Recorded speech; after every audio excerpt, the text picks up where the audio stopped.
Livro Doidão. Autor José Mauro de Vasconcelos. 120 páginas. Essa edição que eu estou mostrando na capa para vocês é uma edição de 2019. Porém, esse livro, ele foi publicado e escrito nos anos 60.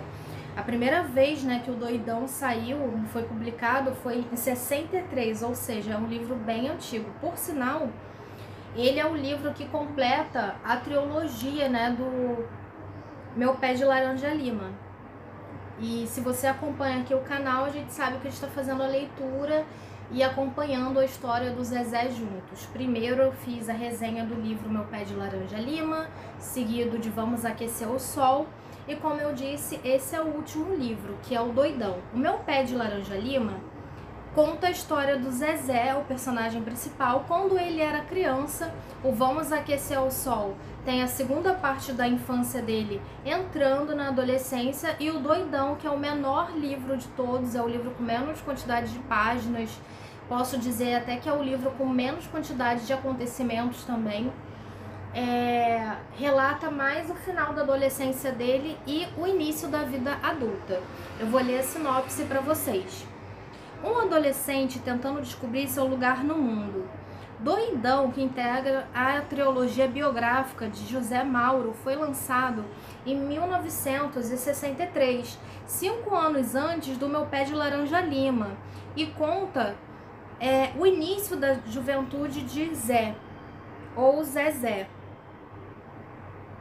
Inconformado com o destino traçado para ele, muito antes dele nascer, o jovem é seduzido pelo lado paradisíaco da vida, o mar, o não fazer nada sem culpas. Tomado pela vontade de se desobrigar dos compromissos que pressupõem que ele assumiria, sente necessidade de se soltar, de correr riscos e de cometer seus próprios erros. Quem conheceu o menino de Meu Pé de Laranja Lima e de Vamos Aquecer o Sol o reconhecerá com facilidade neste adolescente e jovem adulto, ao final de Doidão. Há diferenças entre um e outro, mas apenas alguns aspectos pontuais. Em vários outros, e principalmente em sua essência, nesse livro, a gente tem o Zé, reencontramos o Zezé. Em Doidão, assim como nos outros romances da trilogia, José Mauro busca atingir seus leitores oferecendo-lhes a intimidade de seu protagonista, tornando-os solidários com ele e ainda mais cúmplices dele. Em palavras simples, ele pretende que seus leitores gostem de Zé. A tal ânsia pela ternura o persegue. Então, assim, desde o primeiro livro, a gente percebe o quanto o Zezé é um menino carinhoso, atencioso, mas muito carente. Primeiramente porque ele veio de uma família muito pobre, que passava necessidade, ele apanhava demais. Só pelas atitudes dele, que a gente vê no primeiro livro, que é Meu Pé de Laranja Lima, a gente consegue perceber que, na verdade, tudo que aquele menino arteiro queria era ter o reconhecimento e carinho pelos pais.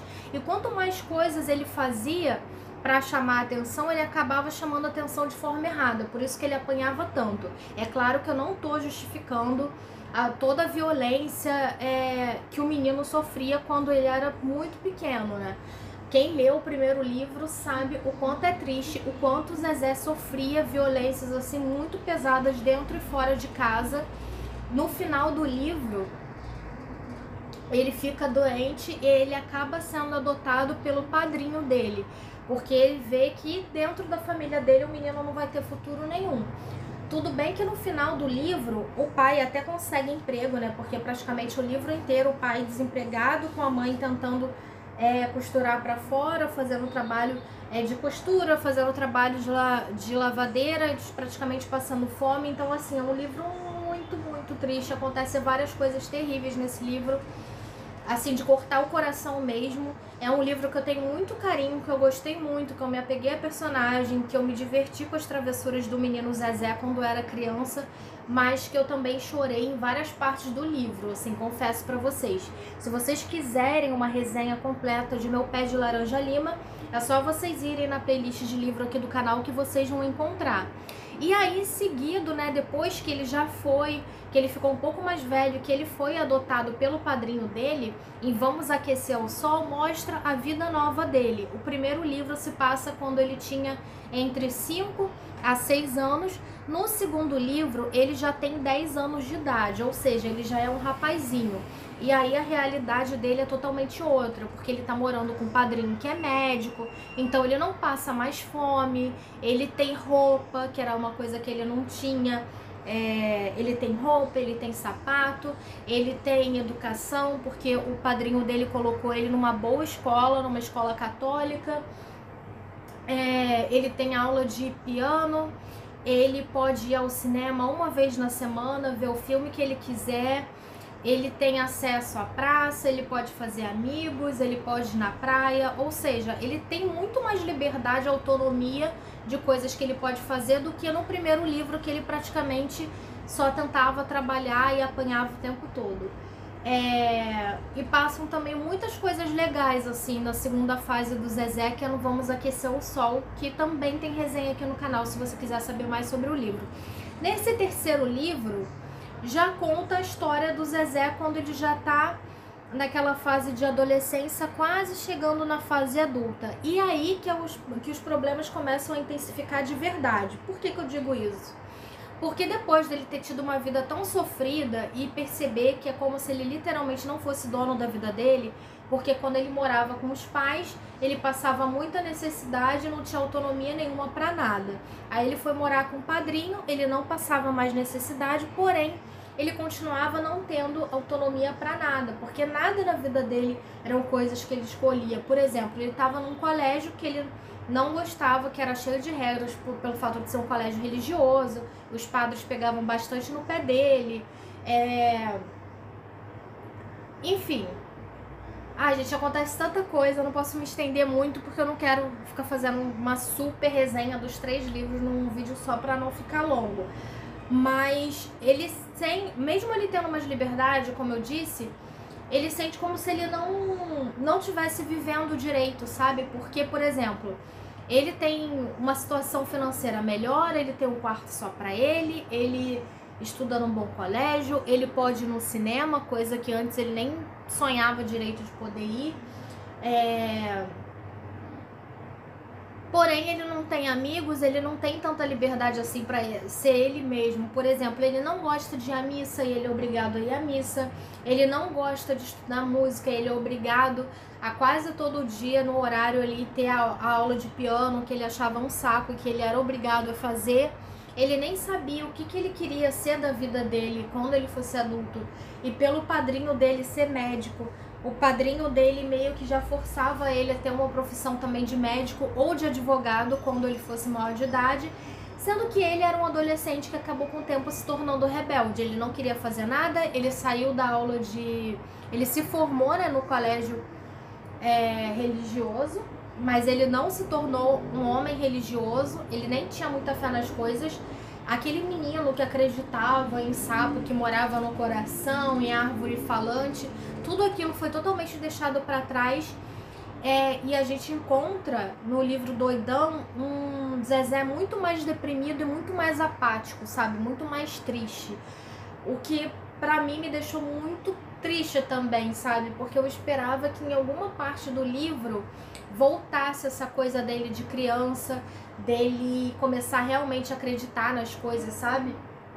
Sendo que ele foi perdendo a fé e a vontade de tudo ao longo do livro. Ele até teve uma tentativa de sui, que eu não vou completar, mas vocês entenderam durante esse livro, para vocês terem noção do quanto é pesado. Ele se apaixona por uma menina, por uma vizinha dele, quando ele já tá com 17 anos, sendo que o pai dele adotivo, que é o padrinho dele, não quer que ele fique com essa menina porque acha que ele é muito novo para ter um relacionamento sério. E aí mesmo que o menino entra na depressão, o Zezé começa a beber escondido, começa a fumar. Os pais da menina veem essas atitudes dele, de ser um rapaz assim que parece que não quer nada com nada e que fuma e que bebe. Tem uma parte do livro que ele começa a frequentar até a zona de prostituição, entendeu? Pra conseguir beber e ter acesso a cigarros, essas coisas assim. Então é muito triste, sabe? E o padrinho dele descobre que tá com problema no coração e que aí vai ter que fazer uma cirurgia e tudo mais. Ele acaba operando ao longo do livro. E nisso que ele não sabe se ele vai ficar vivo ou se ele vai morrer, quando ele ainda tá internado no hospital, ele pede pro Zezé terminar o namoro dele com a menina que ele gosta. E o Zezé, para não contrariar o padrinho dele que tá no hospital, ele diz que vai terminar e ele realmente toma essa atitude de terminar com a menina. Sendo que, gente, o menino fica acabado, porque ele já passa o livro inteiro triste, passando por várias decepções e ainda vai terminar com a menina que ele gosta. E quando ele começa a ver que a menina que ele gosta tá saindo com outro cara, aí mesmo que o mundo dele desaba. Como eu disse, ele se enfia no cigarro, na bebida. E assim, é muito triste. Ele começa a não se alimentar, ele perde muito peso. O Zezé, no início do livro, ele é um rapaz bonito, alto, assim, atlético, porque ele descobre que... Ele descobre, assim, que ele ama nadar. O Zezé, quando era criança, ele gostava muito de nadar em rio e tal. E o Zezé adulto, ele tem acesso à praia, então ele fica viciado de ir pra praia, assim, no final da adolescência dele, início da vida adulta. Sendo que até isso, ele perde a vontade, sabe, de nadar, que era uma coisa que ele amava muito. Ele só tem um amigo durante o livro inteiro, que foi um colega dele de escola, sendo que esse amigo, ele começa a dar rumo pra vida dele, o menino já sabe o que quer estudar, ele começa a namorar, então assim, ele acaba deixando o Zezé totalmente de lado. E o Zezé não tem, assim, quase contato nenhum com a família dele mesmo de sangue. Ele fica muito mais tempo na casa, né, do padrinho que adotou ele, sendo que ele e o padrinho não se dão muito bem, entendeu? Porque o padrinho dele sempre tá mandando ele fazer as coisas, e ele sente como se ele não fosse respeitado em nenhum momento, sabe? Por exemplo, até na carreira dele mesmo. Ele quer estudar o que ele quiser, sabe? Ele não tinha decidido ainda a profissão que ele queria. Ele gostava muito de geografia, ele cita isso no livro várias vezes, sendo que ao mesmo tempo que ele fala que ele gosta muito de geografia, ele lembra que o padrinho dele fala que geografia é coisa de vagabundo, sabe? Assim, ser professor, por exemplo. Então ele já sabe que é uma profissão que ele não poderia ter. Quando o Zezé é criança, o sonho dele é ser escritor. E faz muito sentido se a gente parar pra pensar, porque essa trilogia do Meu Pé de Laranja Lima é meio que uma biografia do autor, do José Mauro. Muita coisa bate com o que ele realmente viveu, né, na vida dele. Então a gente acaba descobrindo que sim, de certa forma o Zezé acabou mesmo se tornando escritor. Mas no livro, quando o livro Doidão acaba, ele percebe que ele não pode mais continuar vivendo daquela forma, porque depois que ele teve esse término com a menina, ele ficou muito na bad e depois ele resolve correr atrás dela. E quando ele resolve correr atrás dela e voltar ao relacionamento, o padrasto dele não gosta, o padrinho, né? Não gosta nada disso e eles acabam meio que brigando, e o Zezé resolve que, cara, não dá pra ele ficar naquela casa daquele jeito, que ele é praticamente um homem, que ele tem que fazer alguma coisa da vida dele. E aí já no final do livro ele tenta se reaproximar do padrinho porque ele precisa de uma ajuda. E essa ajuda é conseguir uma quantidade de dinheiro para ele conseguir se inscrever num curso, porque vai abrir vaga para Marinha e ele vai fazer a prova. E assim, a gente sabe que o Zezé é muito inteligente e tem um porte físico muito bom, então com certeza ele conseguiu passar para Marinha. E o objetivo dele de entrar para a Marinha, além dele ser apaixonado pelo mar e gostar muito de nadar, é ele conseguir ter uma vida mais estruturada, sabe? Porque ele não quer seguir a carreira de médico, ele também não quer seguir a carreira de advogado, que é o que o padrinho deseja para ele. E ele sabe que ele, sendo um homem, ele não vai ficar vivendo para sempre na casa do padrinho, sendo sustentado pelo padrinho e tendo que obedecer às regras do padrinho dele, né? Então é óbvio que ele quer assumir a vida dele de adulto e ele resolve que esse curso para marinha vai ser a melhor coisa que ele vai fazer. E aí o livro acaba com essas reflexões dele ficar recordando de quando ele era criança, de quando ele era adolescente e do que ele realmente iria fazer agora na vida adulta, sabe? De tomar um rumo. Porque ele precisava muito ter essa independência, não só por ele, mas também para ele continuar o relacionamento com a menina que ele gostava. Porque se ele não tivesse como se manter e manter ela, não teria como, por exemplo, ele pedir ela em noivado, sabendo que a família da menina já não gostava dele porque achava ele um vagabundo, sabe? Assim, no meio assim do livro, você vê que as pessoas vão tendo uma visão muito errada de quem ele é, como se ele fosse, sei lá, um adolescente mimado, que não quer nada com nada. E de certa forma, em parte do livro, é realmente isso que ele demonstra, sabe? Porque já que ele não pode fazer e estudar as coisas que ele gosta, ele acaba abrindo mão de muitas oportunidades que ele também teria. E eu acho que muita gente realmente faz isso na vida real, sabe? De não saber aproveitar as oportunidades que tem por não ser exatamente aquilo que a pessoa gostaria de ser, ou ter, ou fazer. É um livro que vale super a pena você ler, mas eu aconselho você ler os outros livros antes. O Meu Pé de Laranja Lima e Vamos Aquecer o Sol. Porque se você ler só o livro doidão, você não vai conseguir ter uma perspectiva muito boa do personagem, sabe? Você pode até julgar o Zezé de forma muito errada. E olha eu defendendo o personagem. Sim, gente, a gente vai lendo o livro, a gente acaba super se apegando ao personagem e realmente defendendo ele. Eu acredito que o Zezé seja um cara muito gente boa e que só realmente precisa de mais atenção, mais família na vida dele, que é uma coisa que ele acabou não tendo. Essa coisa de carinho, essa coisa de família, essa coisa de união. E aí ele acabou se mostrando rebelde, encrenqueiro em boa parte dos livros exatamente por querer chamar atenção, sendo que chamando atenção, mas sempre de forma errada, sabe? Mas o personagem em si, ele é muito bem escrito e ele é do bem, gente. Ele não faz nada pra prejudicar as pessoas, sabe? Então por isso que eu defendo tanto o Zezé. Bom, eu espero que vocês tenham gostado da resenha e resumo do livro de hoje. Não esquece de dar like, compartilhar com amigo, amiga que gosta desse tipo de conteúdo e se inscrever no canal, porque eu atualizo 3 vezes na semana. Boa leitura e até o próximo vídeo.